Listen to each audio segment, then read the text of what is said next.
हम तुम्हारे साथ हैं। डॉक्टर भारत पाटणकर तुम आगे बढ़ो, हम तुम्हारे साथ हैं। और हम सब एक है, और हम सब एक है, और हम सब एक है।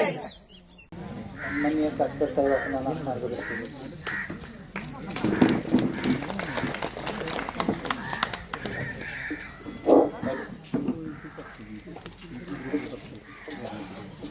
सर्वांना नमस्कार।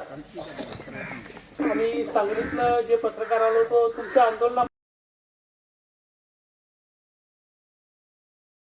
आम्ही आता इतके दिवस इथं बसलो या इथं बसून अजून कोण आलेलं नाही, आमदार नाही, खासदार नाही, कोण नाही आलेला। आम्ही आता जर वरती जायला निघालो तर आम्हाला जर नाही कुणी घालिवलं तर आम्ही आता एकच विचार करणार आहे का तर आम्ही आता कावलो इथं। आम्हाला तर पोरं बाळ आमची सोडून आलोय, आम्हाला जायला नाही आता 1.5 महिना झाला। उघड्यावर आम्ही जेवण करतो, येऊन बघायचं बाथरूम बघा। आणि नाही जर आमचं आता आम्हाला वरती जाऊ दिलं तर आम्ही काही नदीत उडी घेणार नाही, काय नाही। त्यांनी का नाही 10 किलो साखर आणायची आणि हाय इथं चहा करायची, 100 रुपयाचं इशी आणायचं आणि ह्या सगळ्या जनताला का नाही हिथंच चहा द्यायची, हिथंच चहा द्यायची आणि हिथंच आम्ही सपणार, हिथंच आम्ही सपणार। आमच्या पोरात जाणार नाही, आमच्या पोरात जाऊन आम्ही काय सांगणार? त्यांची सोय केली आम्ही, त्यासने आम्ही काय केलंय आणि त्यांचं आम्ही काय केलंय? आम्ही त्यासनी जमीन नाही घेतलेली, जागा नाही, ती उद्या आम्हाला म्हणणार आहेत काय आई बाबांना आमचं करून ठेवलं म्हणून। मग आम्ही मागं कशाला जाणार? आम्ही मागं जाणारच नाही, आम्ही इथं सपणार। मग तरी सरकार का आम्ही काय येणार नाहीत, आमची पोरं येणार नाहीत, मागाय काय नाही, आम्ही सपलो का नाही जनता तर कोण सकटीत नाही त्यांच्यापाशी। मग तेवढाच त्यांच्यापाशी पर्याय, तेवढाच करायचा त्यांनी। आणि आम्ही आता मागं की नाही हटणारच नाही, इथंच जाणार, सपणार आहे आम्ही नाही सपणार आम्ही कशाला जा। आज आंदोलनाचा 32वा दिवस आहे। श्रमिक मुक्ती दलाच्या नेतृत्वाखाली आमच्या आदरणीय नेते डॉक्टर भारत पाटणकर यांच्या आदेशाने आज आंदोलनाचा 32वा दिवस आणि 32 दिवसामध्ये प्रशासनानं शून्य मात्र काही आमची म्हणजे कामाची दखल घेतलेली नाही। आणि त्याबाबत यापूर्वी आम्ही आंदोलन करायचं, प्रत्येक 4 दिवसांना आम्हाला रिपोर्ट यायचा, केलेल्या कामाचा आढावा यायचा, पण आज अखेर 32 दिवसात कुठल्या कामाचा आम्हाला आढावा आला नाही। म्हणून आम्ही 2 दिवस रस्ता रोको केला, 1 दिवस यांचा फॉरेस्टचा वरचा जाऊन गेट बंद केला, 1 वेळा आम्ही फॉरेस्टच्या ऑफिसवर गेलो आणि आता आम्ही RFRL याची लढाई करायची ठरवली आहे। पण आमचे आदरणीय नेते उद्या आल्याच्या नंतर ज्या पद्धतीनं सूचना देतील, पण आम्ही त्यांना सांगितलेलं आहे की आम्हाला जी सूचना द्या ती आम्हाला शेवटच्या टोकाची सूचना द्या, कारण आता आम्हाला जगून काय उपयोग नाही। कारण 28 वर्ष ज्यावेळेला आमचं पुनर्वसन झालं तर आमचं वय 22 वर्ष होतं आणि आता आमचं वय 56 वर्षावर गेलं।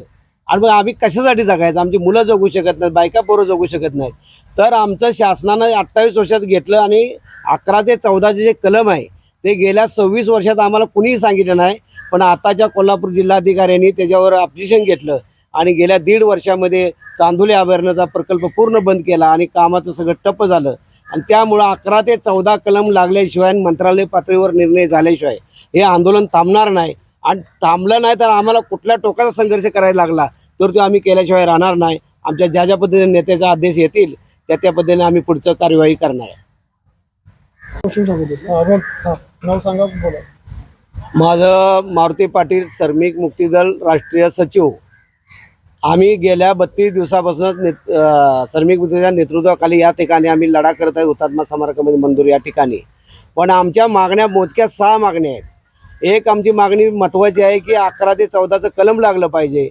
दुसरी मागणी आहे फॉरेस्टनं 215 हेक्टरला जवळजवळ 15 ते 16 वर्ष प्रस्ताव प्रलंबित ठेवला आहे। त्याच्यानंतर 318 हेक्टरचा जमिनीचा प्रस्ताव प्रलंबित ठेवला आहे। लोकांचा घर बांधणी 1,61,400 रुपयेचा विषय आहे।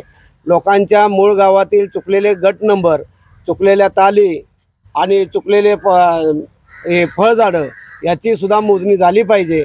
आणि आम्हाला उदरनिर्वाह भत्ता 400 रुपये महिन्याला देत होते, आता आमचं म्हणणं आहे आम्हाला सरकारी नियमाप्रमाणे 282 रुपये हे याच्या आपल्या मनोऱ्याखाली जे काही मिळतात प्रत्येक कर्मचाऱ्याला त्या पद्धतीनं सगळ्यांना लागू केले पाहिजे।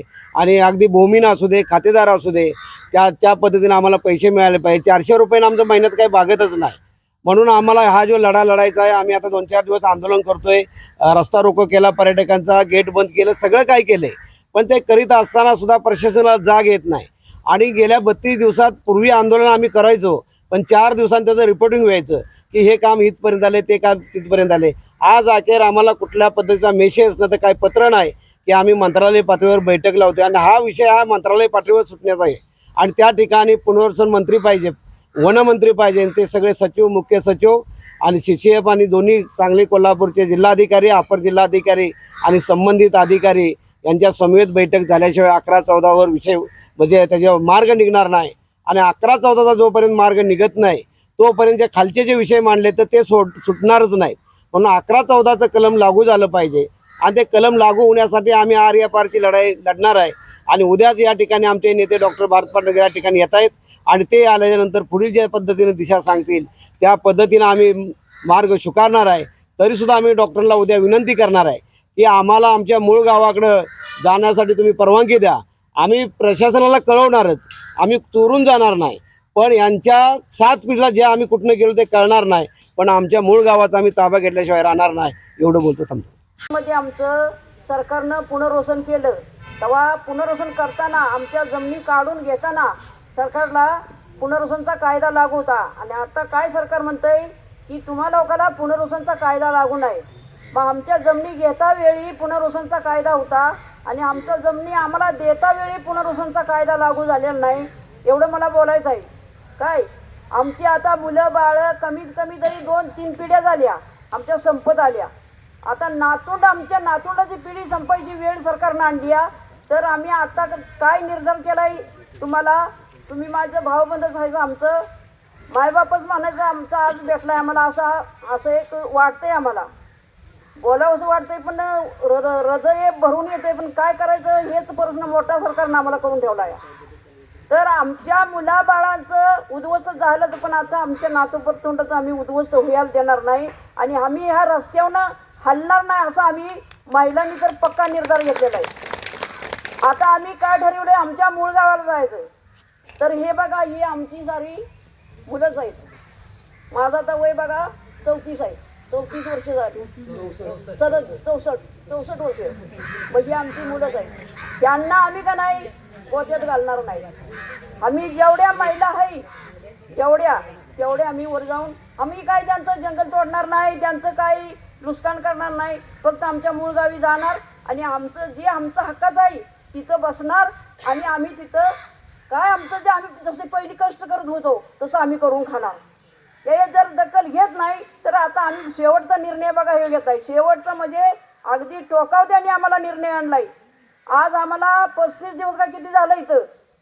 मग एकही माणसानं सरकारी कर्मचाऱ्यांनी एकही इथनं येऊन असं वाकून तरी बघावं ही लोक का रस्त्यावर उतरलेत. बरं आम्ही काय आदिवासी नवं, आम्ही काय वाद करणार नवं, आम्ही काय झगडणार नवं, आम्ही काय कोणाची मोडतोड करणार नवं. आमच्या नुसती पोटाला भूक आहे म्हणून आम्ही मागायला लागलोया आणि ते बी आमचं त्यांनी घेतलंय, त्यांचं आम्हाला नको आहे.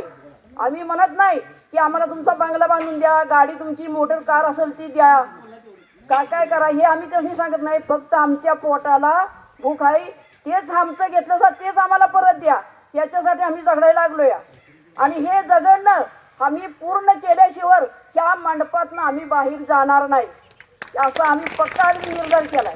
त्या महिला बंधू भगिनी आहेत ह्यानी पक्का आम्ही निर्धार केलाय. बाकी आमच्या लेकरा बाळाला आम्ही आता आजूपर्यंत काय झळ लागाय देणार नाही हे बी त्यांनी ऐकावं द्यायला. तुम्ही पत्रकारांनी बी त्यांना जाऊन पोचवावं आमचं एवढी विनंती करते आणि थांबते. धन्यवाद.